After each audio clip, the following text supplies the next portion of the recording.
आत्मविश्वास भी हो गया क्या? ये ओवर कॉन्फिडेंस भी है क्या? गरिमा जी पूरी तरह से जो हाई कमान है कांग्रेस का वो कठपुतली बना हुआ है भारतीय जनता पार्टी की। इसमें 1% भी कोई संदेह नहीं है। इनके बीच में डील है। कांग्रेस बीजेपी को चुनाव जीतने में मदद करती है और भारतीय जनता पार्टी कांग्रेस के शीर्ष नेताओं को जेल जाने से बचाती है। मूलभूत सुविधाओं पे ना कांग्रेस काम करती, ना बीजेपी काम, ना बीजेपी के नेता कांग्रेस वालों को जेल भेजते, ना कांग्रेस के नेता बीजेपी वालों को जेल भेजते। तो यहाँ से ये तय होता है कि अनुराग, एक बड़ी खबर आप ही दे दीजिए। यहाँ से ये तय होता है कि इंडिया गठबंधन में आम आदमी पार्टी अब नहीं है। Aam Aadmi Party is no more with India alliance. ऐसे स्पष्ट है, कोई नहीं मतलब तो फिर अनुराग, जो दिल्ली में हुआ कि आम आदमी पार्टी अलग लड़ी, कांग्रेस अलग लड़ी, बीजेपी अलग लड़ी, बिकॉज ये बात आप प्रूव नहीं कर पाएंगे कि बीजेपी और कांग्रेस इकट्ठे मिलकर लड़ी। लेकिन आप नहीं, एक सेकेंड रुकिए ना, आप लोगों का जो अलग अलग लड़ना था उसने और ज्यादा लुटिया डुबाई दिल्ली में। तो चीज कर रहा है इधर आके पार्टी को दिल्ली चुनाव के दौरान और इस बात में तो सुप्रिया से बीजेपी को नकद कोई चंदा नहीं मिला। बीच में है ही नहीं, तुम दोनों लोग लड़ो, कोई आस नहीं थी, किसी सर्वे में एक सीट भी नहीं दिखा रहे थे, उसको 44 करोड़ रुपए कैश चंदा मिला। 44 करोड़ रुपए। नहीं तो इससे एक सेकंड अनुराग, आप डेविएट हो गए। इससे ये कहां साबित हो गया कि बीजेपी और कांग्रेस ने मिलकर चुनाव लड़ा? मैं ये कह रही हूँ कि कांग्रेस ने अलग चुनाव लड़ा, आम आदमी पार्टी ने दिल्ली में अलग चुनाव लड़ा। भट्टा बैठ गया आम आदमी पार्टी का भी, कांग्रेस जीरो पर आ गई, जीरो पर थी।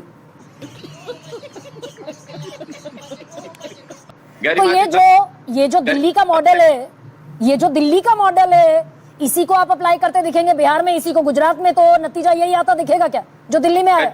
मैं आपको स्थिति स्पष्ट करता हूं। आपने कहा 44 करोड़ रुपए कांग्रेस को मिलने से कैसे हो गया कि भाई ये मिले।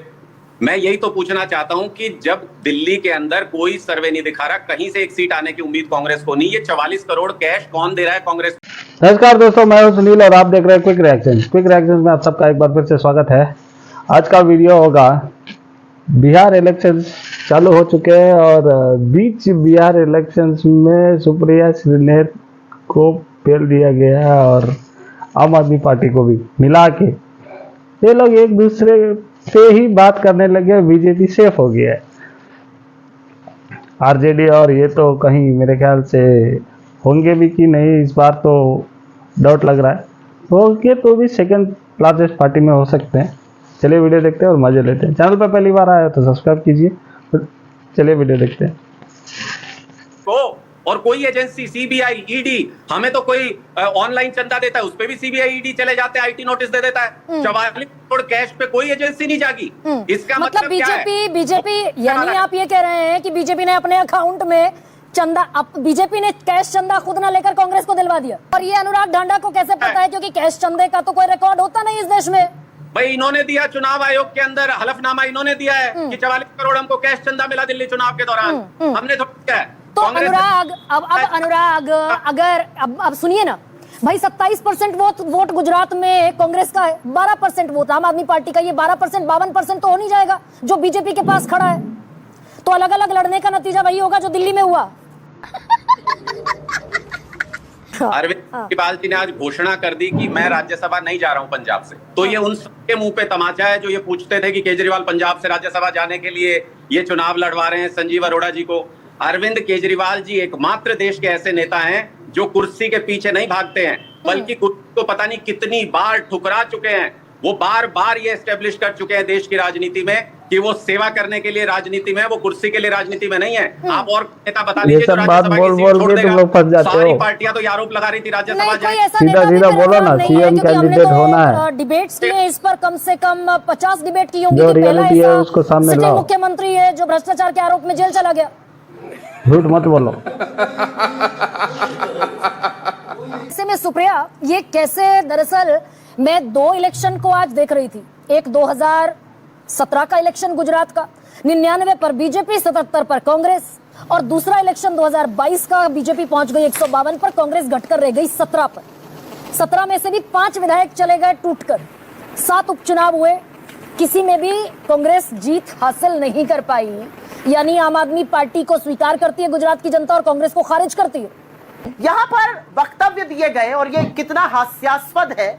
अगर एक पार्टी, इस देश की एक पार्टी जिसका कभी भी बीजेपी के साथ कोई समझौता कभी भी नहीं हो सकता, वो है कांग्रेस। असलियत ये है, आप किसके साथ कब जाकर कैसे मिल जाए ये सबको पता है। असलियत ये भी है और एक ये भी सच है कि जब ऐसी बात एक वो व्यक्ति कहता है जो दिल्ली चुनाव 6 महीने दिल्ली चुनाव को हो गए, 6 महीने से केजरीवाल जी गायब थे, अब एकदम से केजरीवाल जी अवतरित हुए और वो कह रहे हैं कांग्रेस और भाजपा की मिली भगत है। इस पर तो 4 साल का बच्चा भी हंसेगा और आपकी समझ पर सवाल उठाएगा।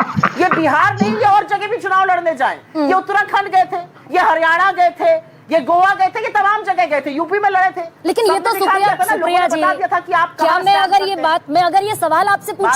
मैं अगर ये सवाल आपसे पूछूं कि कांग्रेस की बनाई हुई जमाई हुई जमीन आम आदमी पार्टी लगातार खिसका रही है गुजरात से, जहां आप 32 साल से सत्ता में नहीं है, जैसा शक्ति सिंह गोहिल ने कहा, तो जमीन तो आपको हथियानी चाहिए थी। बीजेपी के अगर अगेंस्ट वोट पड़ रहा है, ये आम आदमी पार्टी आप ही की जमीन लेकर उड़ रही है क्या? अगेंस्ट वोट पड़ रहा है, ये आम आदमी पार्टी आप ही की जमीन लेकर उड़ रही है क्या?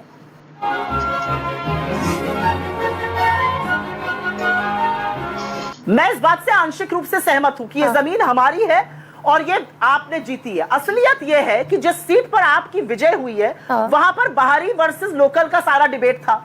जो गोपाल इटालिया थे उनके खिलाफ बीजेपी ने बाहरी को टिकट क्यों दिया? उनके हर्षद, उनके जवाब, जो बड़े बड़े नेता है वो लगातार उनके खिलाफ बोल रहे थे।